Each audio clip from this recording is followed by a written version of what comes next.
Olá, muito boa noite a você. Eu sou Adalberto Piotti. Seja bem-vindo a mais um Arena Oeste aqui pelos canais da Revista Oeste.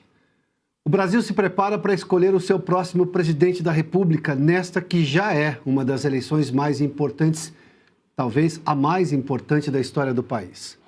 Depois de 2022 e a forma como tudo ocorreu com a atuação ativista do Tribunal Superior Eleitoral, como será o debate dos assuntos nacionais nesta campanha? Qual o valor que a liberdade de expressão legítima terá a quem já disputa eleições há muito tempo e a quem chega agora? Com isso, eu já apresento o nosso convidado especial do Arena Oeste de hoje. Se existisse a expressão paulistano da gema, esse seria Renan Antônio Ferreira dos Santos. Filho de um advogado e uma psicóloga, passou a infância e a juventude no bairro da Moca, tradicional reduto de imigrantes italianos. Iniciou a vida profissional ao lado do pai. Por 6 anos, atuou no escritório especializado na recuperação de empresas em dificuldades financeiras. Renan Santos ingressou no curso de Direito da Universidade de São Paulo. Como estudante universitário, se envolveu ativamente na política estudantil e na organização de eventos acadêmicos. Largou a graduação antes da formatura. Mergulhado no cenário político de 2014, fundou o Movimento Brasil Livre. Com forte atuação nas redes sociais, coordenou e mobilizou ações públicas pelo impeachment da presidente Dilma Rousseff. Os protestos com a marca do MBL ganharam projeção nacional. Hábil articulador, estrategista e comunicador, Renan Santos partiu para um novo desafio: fundar o próprio partido político. Após coletar o número mínimo de 547.043 assinaturas validadas exigidas pela Justiça Eleitoral do Brasil, em novembro de 2025, nasceu o Missão, cujo mascote é uma onça. Estava homologada a 30ª legenda partidária no Brasil. Chancelado pelo TSE, Renan Santos anuncia a pré-candidatura à presidência. Eu sou o candidato da direita, reafirma a cada entrevista. Em meio à polarização da eleição que se aproxima, disputa o eleitorado com discurso anticorrupção, combate ao crime organizado, reformas institucional e fiscal, antissistema e outsider. Esta edição do Arena Oeste recebe Renan Santos, pré-candidato a presidente.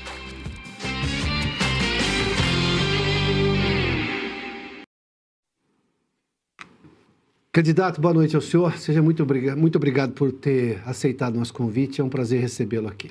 Muito obrigado, um prazer e uma honra estar aqui com vocês. Excelente apresentação, está muito boa a pesquisa, o que já dá o tom do que será uma boa entrevista. Trabalho da nossa produtora-chefe. Então, de parabéns. De parabéns. Souberam até o bairro que eu nasci, morei quando era criança, muito bom. Candidato, para esta conversa com Renan Santos, estão comigo André Marcília, advogado e comentarista do Oeste Sem Filtro, Edilson Salgueiro, editor-chefe do site da Revista Oeste, Tawane Catan, repórter da Revista Oeste, e Fábio Bering, jornalista, que também compõe a mesa de entrevistadores conosco. Bom, eu preciso fazer a primeira pergunta, e eu, obviamente, como todos aqui, nós preparamos um material de estudo do que o senhor tem dito nesses últimos tempos, e é muita coisa. O senhor foi, inclusive, chamado a analisar todos os outros pré-candidatos à presidência da República. O senhor foi enfático na opinião, o senhor não fugiu de nenhuma delas e foi duro com cada um deles, inclusive. A pergunta é, o senhor está propondo uma nova revolução política no Brasil? Qual seria exatamente essa revolução do Missão, o seu partido e a sua como um candidato, digamos, novo nesse cenário político e já à presidência da República? E, é claro, como vai fazer essa mudança que o senhor está propondo, levando-se em conta a vida brasileira como ela é? O Brasil precisa de uma, não digo uma revolução em termos clássicos, no sentido, vamos dizer, robespierrano, mas o Brasil precisa de uma reforma muito profunda na sua forma de fazer política. E o grande diagnóstico nosso, para todo mundo que está nos assistindo, isso precisa estar claro, é quem é o adversário, o que nos impede de ser grande, o que nos faz corrupto. Então existe uma leitura clássica, autores que vão de Raimundo Faoro a Sérgio Buarque de Holanda, leituras sobre a história da infiltração política de setores patrimoniais dentro do Estado brasileiro, a cooptação que esses setores fazem do Estado brasileiro e que torna o Estado brasileiro inviável. O porquê que tantas regiões são tão pobres no Brasil e não conseguem evoluir. E quais são as consequências disso para um país que nunca se modernizou de maneira completa. A gente tem um Estado democrático de direito? O nosso Estado é funcional? O Estado brasileiro entrega os tais direitos que ele garante na sua carta magna para as pessoas que moram nas regiões mais pobres? A leitura nossa é uma leitura muito clara e eu creio uma leitura muito precisa. O Brasil, em parte, é um país moderno. A gente está em São Paulo, a gente está aqui na Avenida Paulista, um local que já foi, vamos dizer, lar do capitalismo industrial brasileiro. Ao mesmo tempo que a gente visita outras regiões, eu pude viajar pelo Brasil e ver isso, em que nós estamos no período colonial ainda, com pessoas vivendo quase que na servidão. Eu faço uma correlação direta entre os escândalos de corrupção brasileiro, os problemas que a gente vive com o próprio STF, que se tornou um mediador dessa loucura toda, a ineficácia da aplicação de políticas públicas, a pobreza institucional que nós temos, com isso, com a superação de um modelo, e esse é o que nós estamos propondo como missão, um modelo político que faça com que o Brasil seja permanentemente subdesenvolvido. Que a gente nunca consiga apagar as amarras do passado. E com a provocação que eu deixo aqui, a principal provocação. Hoje, o Brasil é administrado por um presidente do Senado que é do Amapá, que é um estado inviável em termos econômicos. A Câmara dos Deputados, de um deputado que é da Paraíba, outro lugar inviável. Falamos sobre o Flávio Dino, ministro no STF, que veio do Maranhão, um estado que as pessoas são tratadas como animais. Outro Cássio Luiz que foi nomeado, que é do Piauí, que teve agora o seu maior líder político, Ciro Nogueira, envolvido numa operação. Onde eu quero chegar? O Brasil que trabalha e produz está na mão de políticos que exploram a própria população nos seus estados, se apropriam dos recursos dos outros estados da federação e mantém a gente nesse ciclo de corrupção. E se a gente quiser resolver todos os problemas, e isso envolve problemas que vocês fazem cobertura há anos, como o caso do STF, a gente vai ter que encarar esse aí. E aí eu montei esse partido político junto com um grupo de jovens ao redor do Brasil, que é o Partido Missão, para enfrentar especificamente esse problema. Se a gente conseguir resolver ele, a gente vai desatando os outros nós. E desatar esses nós, acho que é a missão da minha geração. Candidato, antes de eu trazer meus colegas para essa entrevista, de forma muito rápida, se você imagina uma terceira via? Eu não acredito na ideia de terceira via. Não, a ideia de terceira via, ela pressupõe que você tem dois polos, um à direita e um à esquerda, e que você vai ficar ali no meio falando em democracia, igual uma Simone Tebet da vida, e que misteriosamente as pessoas vão despertar para isso. Primeiro, ninguém vai despertar para um assunto críptico e chato que as pessoas não veem valor. Não existe democracia na maior parte das cidades no Brasil. Esse discurso é um discurso de classe média urbanizada, com uma certa afetação. Desculpa aí os defensores da democracia que ficam... Sabe, o SUS, vida, democracia, a galera do discursinho. E esse discurso, a minha visão, não vai ultrapassar 3% nas pesquisas e em resultado final de urna. Você quebra hoje uma dominância institucional do petismo e uma resposta que o antipetismo teve no Brasil, que foi aderir ao bolsonarismo, apresentando propostas muito enfáticas e falando para o coração de determinados eleitorados que hoje estão sob o comando deles.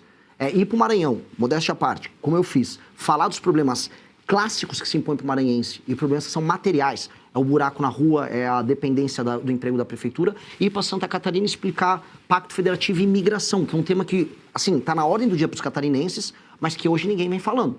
Nenhum dos deputados catarinenses vem falando desse problema deles.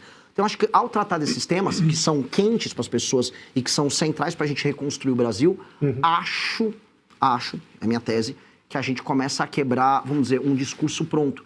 Uma ideia de que, eu vou votar no Flávio porque eu não gosto do Lula, e eu vou votar no Lula porque eu não gosto do Flávio. Para mim, esse tem que ser o caminho. Gostou do vídeo? Então já deixa aquele like e se inscreva para ajudar o canal. A gente volta nesse tema, mas já vou trazer aqui, André Marcília, por favor, sua pergunta. Boa noite, Renan. Você tem se colocado como um crítico, né, do STF, do Moraes, do Estado inconstitucional, vamos dizer assim, de coisas que a gente tem visto no Brasil. E pelo menos na minha avaliação, muito do que nós vemos em relação ao STF é pela criminalização da palavra, né? A palavra foi criminalizada pelo Tribunal Supremo. Mas também já vi manifestações do senhor de que entendeu ou entende que houve tentativa de golpe em relação ao 8 de janeiro. E muitos críticos dessa narrativa do golpe é de que isso tudo se deu também pela palavra, esses inquéritos todos abertos porque as manifestações foram antidemocráticas, supostamente, ou porque houve milícia digital. Enfim, a gente está sempre em torno da palavra, de criminalizar essas pessoas que supostamente deram o golpe pela palavra, por terem se manifestado. Como é que o senhor concilia essas duas coisas? Um STF que se excede por criminalizar a palavra e um golpe que, enfim, ou uma tentativa de golpe que se houve também foi em razão da palavra daqueles que se manifestaram nesse sentido ter sido vista como criminosa? Marcília, esse é um dos assuntos mais difíceis de explicar para as pessoas, porque existem as simplificações que todos fazem. Então, quando eu falo da tentativa de golpe, eu não estou falando do dia 8 de janeiro.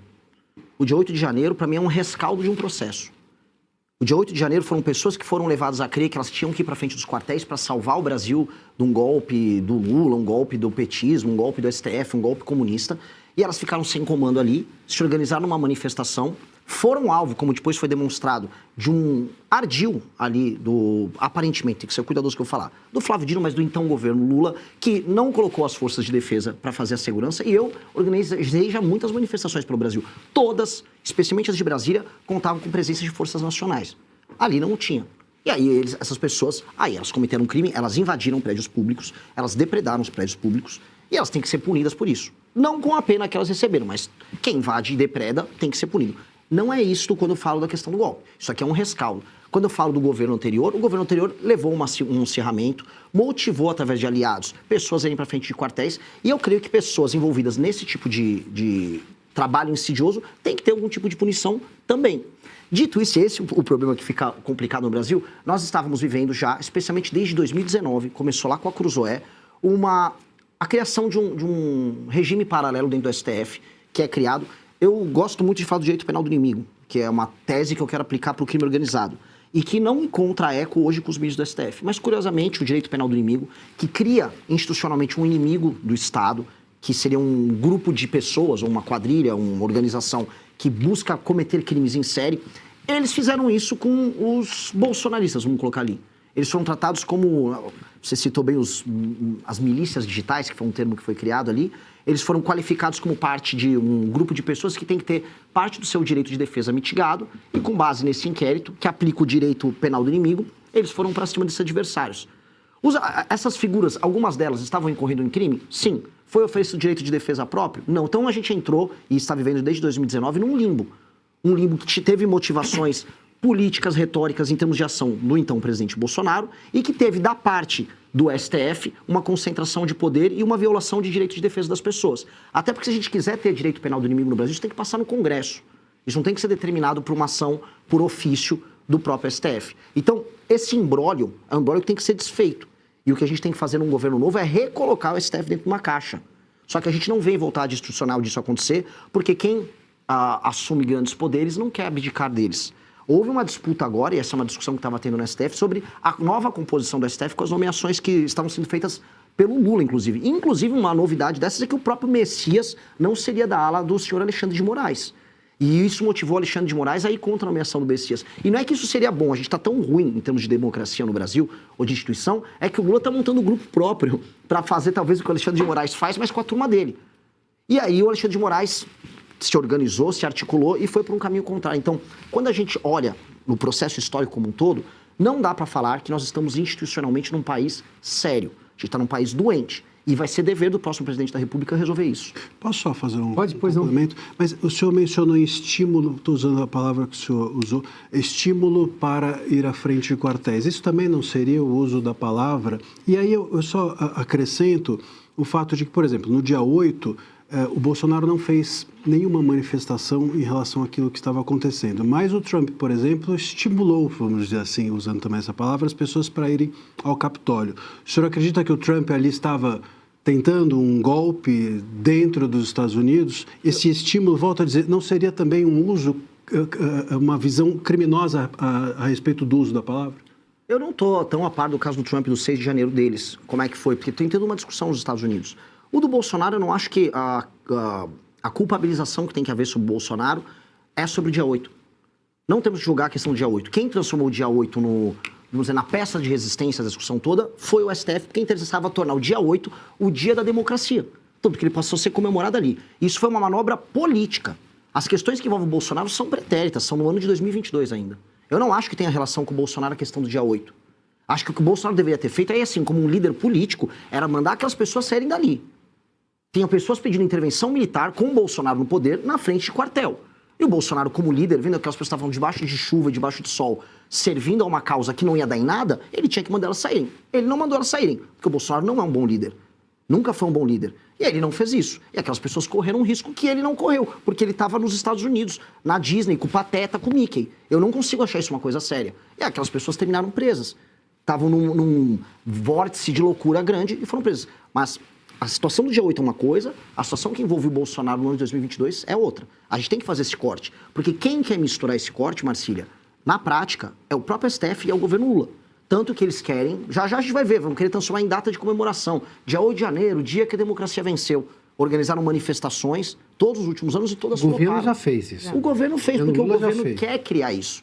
Eles querem criar, veja só. É que sem o dia 8 não teria como haver a possibilidade de criminalização, porque o dia 8 foi o ato de execução que tornaria uma cogitação, suposta cogitação de golpe, em um crime. Precisaria do ato de execução, né? E o dia 8 foi usado pelo STF como esse ato. É aí onde o STF erra. Você deveria determinar uma outra punição para os envolvidos. Não, mas sem o dia 8 aí não houve então Mas golpe. sem o dia 8 eu não creio que é o culminar de um golpe. Isso é a narrativa que foi construída para isso.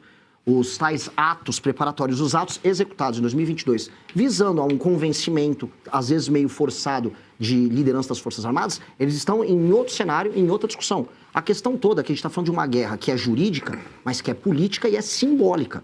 A questão do dia 8 era fundamental para eles construírem a ideia de que nós estamos permanentemente naquele filme Ainda Estou Aqui, numa luta contra a ditadura. Olha, vencemos dessa vez a ditadura militar. E é uma discussão que interessa muito a eles.